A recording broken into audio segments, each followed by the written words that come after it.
Hi, this is Neil of Neil On's Dynasty. Please buy some silver and some platinum to secure your financial future.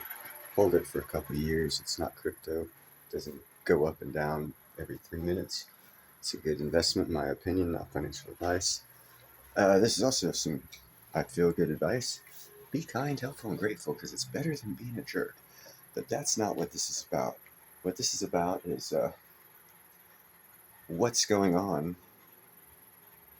in Gabon junta, where it was a French colony, no longer a French colony since like a month and a half or so, and what the provincial military government is doing for the economy and the people.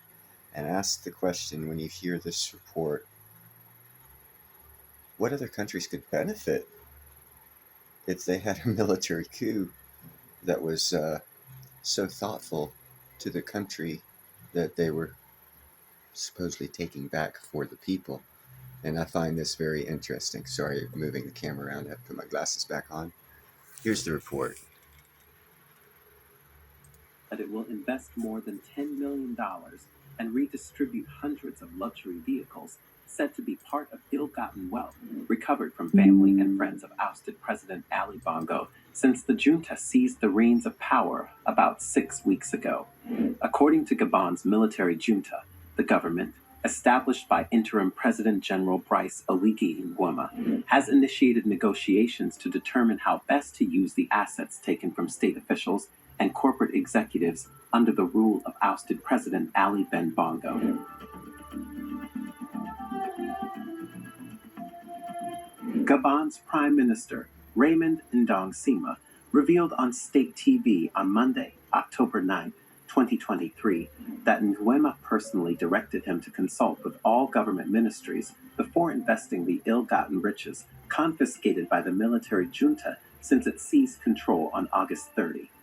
He said that Nguema has initiated an irreversible campaign against impunity and corruption, and that the military government is determined to retrieve all ill-gotten gains. Sima said that the junta has recovered about $11.6 million and close to 350 luxury vehicles over the past 45 days, but did not reveal exactly who the funds and vehicles were seized from or how they were recovered.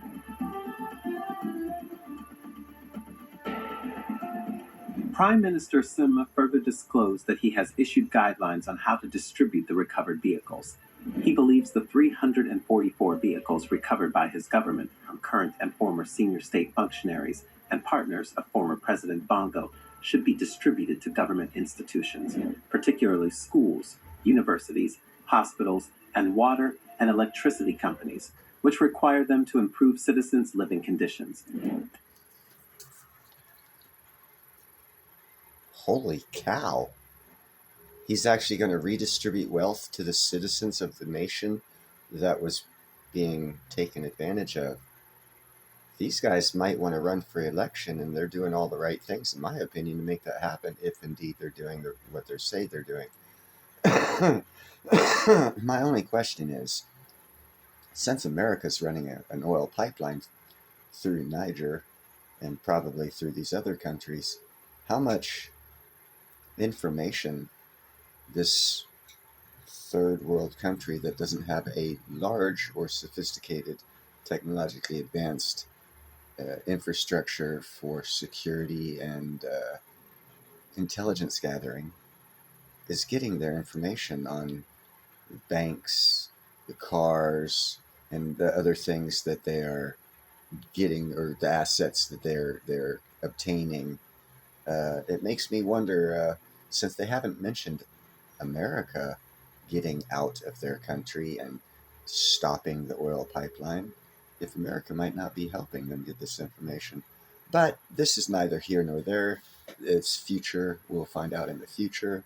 And here's more of the report. This planned redistribution of looted wealth recovered from the Ali Bongo government will certainly be music to the ears of the Gabonese people, who have long criticized the ousted president for massive corruption, misappropriation of public funds, and living in opulence while the masses wallow in poverty.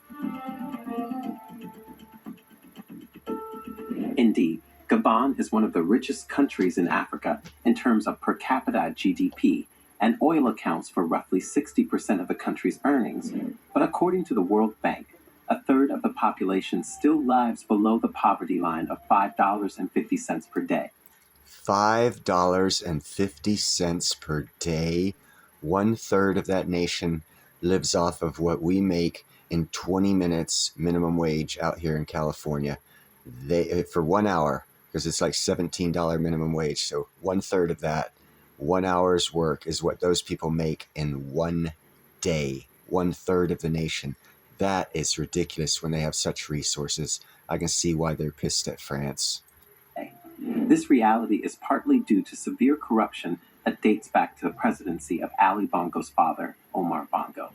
During his presidency, Bongo Sr. had the reputation of a kleptocrat, allegedly pocketing millions in embezzled funds, according to U.S. and French investigations.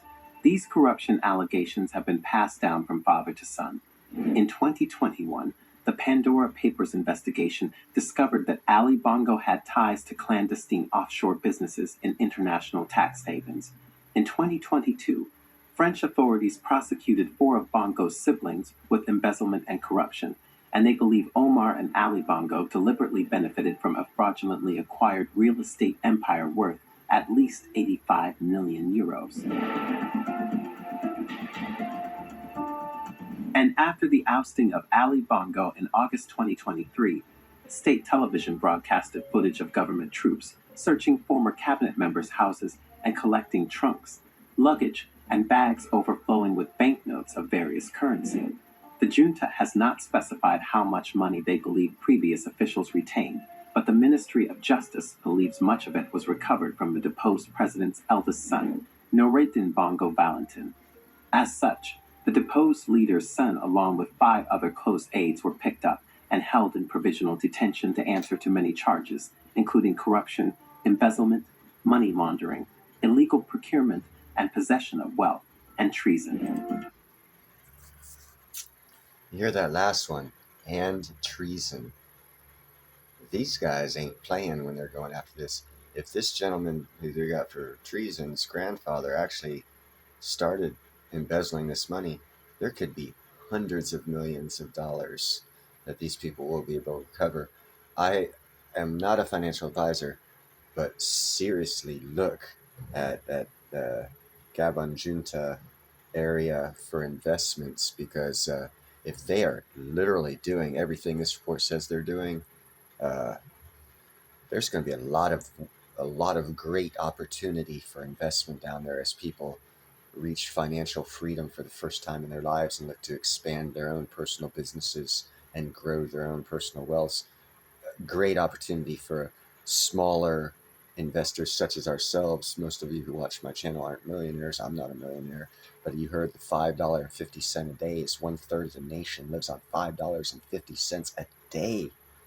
So if you're in the, if you're making here in America, decent money, you could invest $1,000 down there in a small company, and yeah, it'll be high risk because but with high risk comes reward. And these people, if their morals are straight enough to where they're going after these people, and the military people in charge are actually not stealing the money themselves and bringing it back to the government for redistribution, that sounds like a type of a coup that I have not heard of in my personal lifetime. I'm only 55, but it sounds like they're, oddly enough, kind of a trustworthy if they go through with what they say.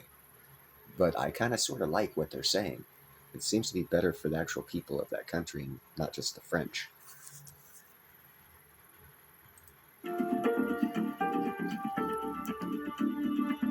According to Gabon's opposition and civil society groups that support the military junta, members of the ousted president's family have acquired real estate empires and stashed vast sums of money in foreign banks.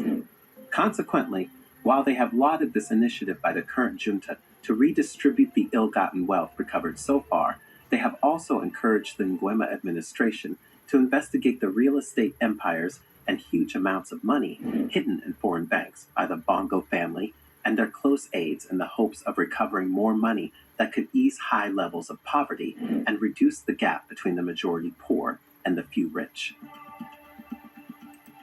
Dude, I tell you what, man.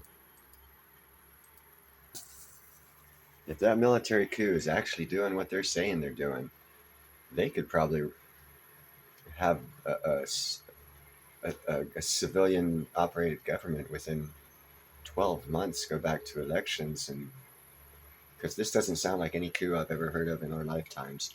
Those coups are sponsored, basically, used to be sponsored by America, which is kind of odd because America's got a heavy, heavy fingerprint in that country.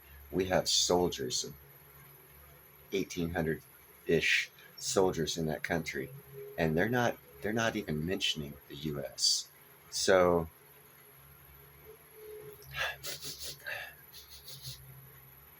it doesn't pass the sniff test for Neil, but I do like the consequences of what is happening. I have a feeling that America's passing them information because I can't see such an unsophisticated government being able to acquire such information without having a sophisticated intelligence system helping them. But anyhow, that's my thoughts on this. I hope you guys have a great day, and I hope you write in the description below or in the comments down below what you think about this, and if you think maybe America has a play, because it's just weird. They're kicking out France, they're kicking out the UN, and they're not saying a word about America. And we've got a base there. But anyhow, you guys have a nice day. Gandalf says hi. Jumping on me.